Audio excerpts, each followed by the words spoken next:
i da će u konačnici gubitnici biti i Republika Srpska i Srbija. Dr. Komšić.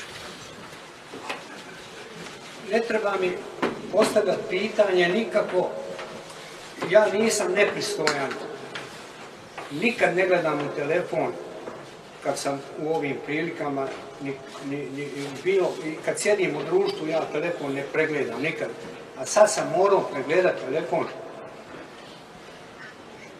jer sam dobio jednu uznemiravajuću vijest. Sve ovo, Miro, pada u vodu što si rekao, neće biti, bit će rata, uzmite puške. Slušajte. Generalni sekretar NATO-a, Stoltenberg, rekao je večeras, to je bilo malo prije, i ja sam sad dobio tu vijest na telefonu, da je NATO rasporedio elemente svojih snaga za brzo reagiranje na kopnu, moru i vazduhu. Naglasio je da će te snage braniti svaki pedalj teritorije NATO-a, da će nastaviti pružati podršku Ukrajini kao i drugim državama u regionu kojima prijeti Rusija.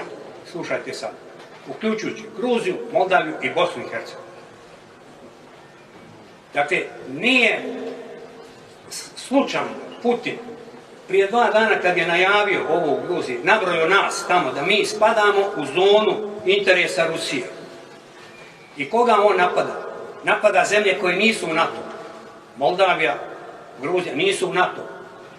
Ukrajina nije u NATO. NATO ne može direktno intervenirati. I Bosna i Hercegovina, samo mi nismo u NATO i Srbija, oko nas je sve NATO. Crna Gora je u NATO, Makedonija je u NATO, Hrvatska je u NATO, Albanija je u NATO, mi nismo u NATO.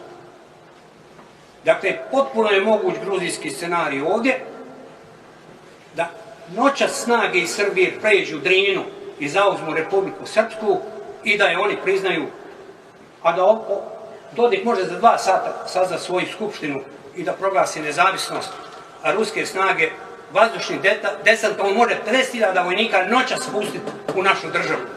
Neće niko pucat na njih. Dakle, to je naša situacija. Trenutno, evo sad sam ovo dobio. Šta rade naši državnici? Gdje su oni? Gdje su naši državnici? Bakir Izetbegović jučer govori treba nastaviti razgovor o izbornom zakonu. Gdje on živi jer on gleda televiziju? Jer on zna šta se zbiva? On vodi vladajuću stranku u ovoj državi. On govori vaše ime, on kaže on govori ime Bošnjaka. Ima li on taj mandat? Da se ovako olako ponaša? Gdje su drugi? Gdje su nam 2 člana predsjedništva naša? Ja za jednog znam da je na planini, ne znam gdje ovaj drugi. Na nekom minderu, vjerovatno, gdje sjele. Umjesto da su postrojili rezervnu vojsku, rezervnu policiju, da su digli civilnu zaštitu i to ranije, prije 7 dana kad je ovo krenulo, da ima neki spisak da se zna ko šta radi. Kako se brani država? Ko će je braniti? Gdje? Na kojim pravcima? Ima ovdje vojnika, vi znate kako se to radi. Glavne snage na udarnom pravcu tom i tom, pomoćne snage na tim i tim pravcima.